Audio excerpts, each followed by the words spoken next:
안녕하세요. 코인우먼입니다. 오늘은 2023년 4월 29일 토요일입니다.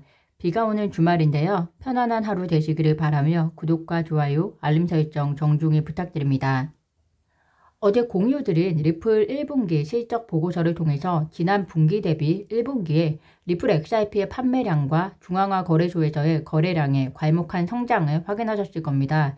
이와 관련해서 리플 CEO 브래드 갈링하우스와 그리고 새로 부임한 지 얼마 안 된 모니카 롱 사장은 비록 불안정한 거시 환경임에도 불구하고 리플 XRP는 그런 환경에 탄력적으로 반응해서 발전을 이루어냈다라고 이야기를 하고 있습니다. 2분기에도 불안정한 거시 환경은 계속되겠지만 거시 환경이 안정화가 되면 리스크 관리를 우선시하고 또 실제 유틸리티를 우선시하는 기업은 지금보다 더 번창할 것으로 기대한다라는 이야기도 했는데요.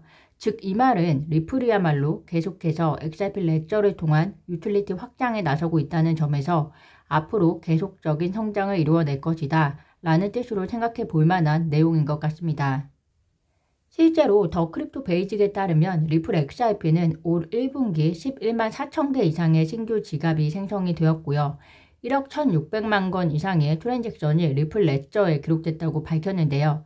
트랜잭션 수는 2024년 4분기부터 2023년 1분기까지 9.3%의 증가세로 3분기 연속 증가했다고 밝히고 있습니다.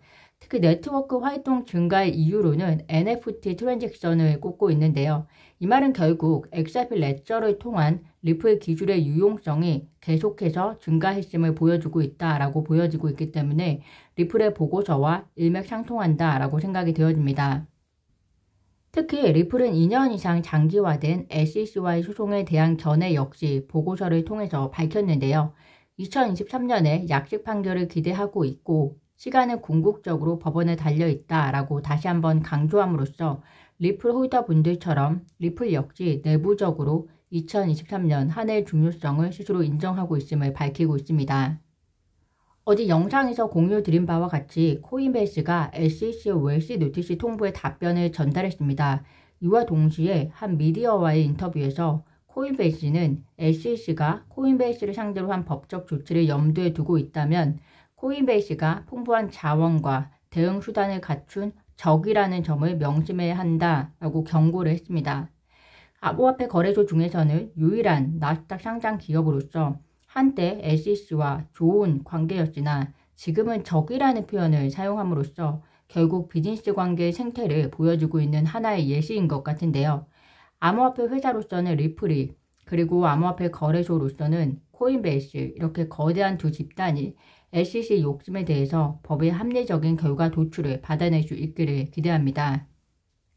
패트릭 맥킨리 하원금융서비스위원장이 5월 합동청문회를 개최할 예정이다 라고 밝혔습니다.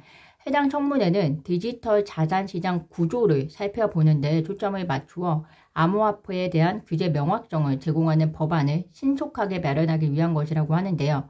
어떻게 보면 SEC 게리 겐실러 위원장의 모호한 암호화폐는 증권이다 라는 주장에 대해서 더군다나 스스로 답변조차 못하는 명제에 대해서 의회가 청문회를 통해서 디지털 자산의 자본 구조가 어떻게 이루어져 있는지 정확히 파헤치고 또 어떻게 하면 규제 명확성을 제공할 수 있는지 분석하기 위한 청문회라고 생각이 되어집니다. 아마도 그러한 목적이라면 암호화폐를 발행하거나 거래를 책임지는 암호화폐 회사나 거래소들이 청문회 증인으로 필히 참석해야 될 것 같은데요. 패트릭 맥케니의 발언 중에 또 하나가 의미가 있는 것이 앞으로 2달 동안 디지털 자산에 대한 자본 조달 부분부터 상품이 증권제도에서 상품제도로 전환하는 방법 등 우리의 권리를 보호하는 법안을 보고할 계획이다 라고 이야기를 했는데요. 이 말은 즉 공식적으로 암호화폐가 상품제도로서 보호받아야 함을 지지하고 있는 것을 보여주고 있습니다. 다만 해당 내용을 바탕으로 법안이 마련이 되더라도 하원을 지나서 상원에서 얼마나 지지를 받을 수 있을지 심히 염려스러운데요. 정권이 바뀌기 전까지 법안이 통과되지 못하고 계속해서 업데이트만 되는 것은 아닌지 염려가 되기도 합니다. 미국이 시중 은행들이 암호화폐 거래소와 거래하지 않도록 압박을 가하는 와중에 홍콩 금융당국은 정반대의 행보를 보이고 있습니다. 은행들에게 가상자산 기업들에 대한 서비스 지원을 촉구하고 있다는 소식인데요. 홍콩금융관리국 회람에 따르면 은행은 은행 계좌에 대한 정당한 필요성을 가진 규제 대상 가상자산 기업을 지원해야 한다라고 밝히면서 합리적인 지원을 바탕으로 한 규제로 접근하고 있음을 보여주고 있습니다. 미국 연준의 시중 은행들을 대상으로 제공하는 긴급 대출 자금이 다시 늘어나기 시작했다고 보도가 되었습니다. 그 이유는 이번에 퍼스트 리퍼블릭 은행이 실적이 보고가 되고 나서 주가가 90% 넘게 급락이 되었는데요. 다시금 뱅크런 이슈가 대두되면서 시중 은행들이 위기를 미리 관리하기 위해 미국 연준으로부터 대출을 증가시키기 시작한 것입니다. 레리 서머스 전 재무장관 역시 10일 이내에 퍼스트 리퍼블릭 은행 문제를 해결할 방법을 찾아야 한다라고 경고를 했는데요. 이는 미국 금융시장 안정화를 위해서는 시간이 얼마 없다라는 것에 대한 메시지라고 생각이 되어집니다.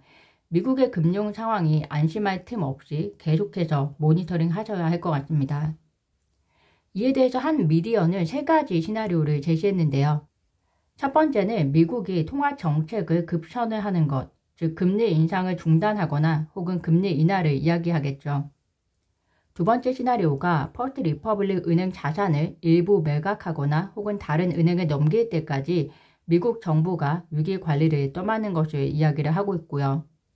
세 번째 시나리오는 퍼스트 리퍼블릭만의 문제로 보고 예상대로 금리 인상을 하면서 경기 상황을 지켜보는 것을 이야기를 하고 있습니다.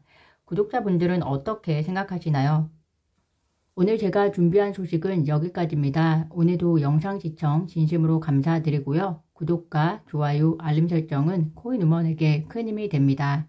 감사합니다.